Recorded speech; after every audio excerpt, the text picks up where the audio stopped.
О да, давно напрашивалась эта самоделка, но я ее как-то недооценивал, ее преимущества и удобства, пока ее не сделал. Но, как обычно, я внес свои доработки в конструкцию, и может после этого видео производители возьмут это на заметку и пересмотрят конструкцию производимого инструмента. Сейчас вместе с вами сделаем обалденную, полезную и нужную рабочую вещь. Господа, всех приветствую. Приготовьте чашечку горячего ароматного кофе или чая, усаживайтесь поудобней и наслаждайтесь процессом.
В этом проекте я использовал коралловый диск на болгарку. Почему-то я никогда его не покупал и не пробовал. Оказалось, жутко интересная и нужная штуковина. Отлично работает и счищает ржавчину.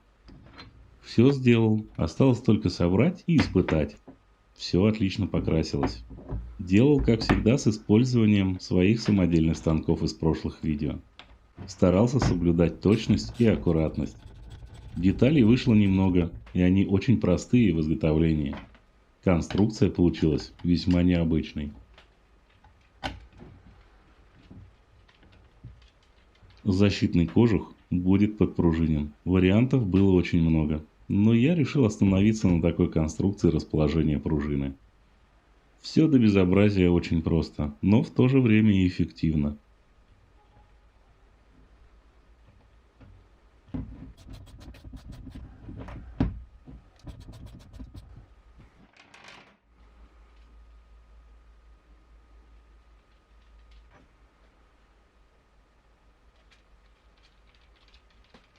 У меня давно валялись старые запчасти от моего 180-го штиля. Хотел использовать их, хоть они и с явной выработкой и износом.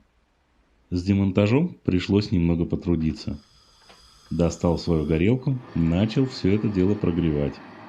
Потом все же решил не использовать деталь с такой большой выработкой. Оказалось, в ближайшем ремонте инструмента этих звездочек полно и на любой вкус.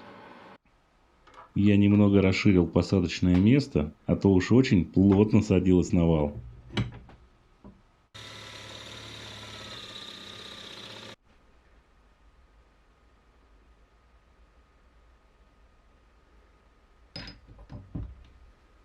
Шину с цепью покупал довольно давно для того же самого штиля, но на нем использую 14 размера, а это просто валялось. Шаг цепи 3/8, длина шины небольшая, по-моему около 10 дюймов, но размер тут не имеет принципиального значения. Сзади контрирующая гайка.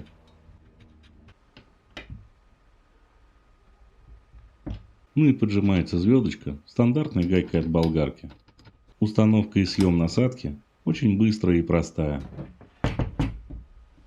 А сейчас на улице на полноценные испытания. Все тесты на полной скорости болгарки, где-то 12 тысяч оборотов в минуту. Видео не ускорял, и все идет в реальном времени.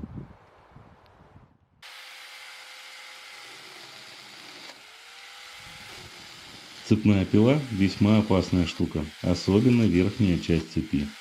Все, кто знает, как она работает, знают и что на производстве ставится в целях безопасности тормоз-блокиратор цепи. На китайских насадках такого тормоза, к сожалению, просто нет. В моей конструкции защитный кожух выступает именно в целях безопасности.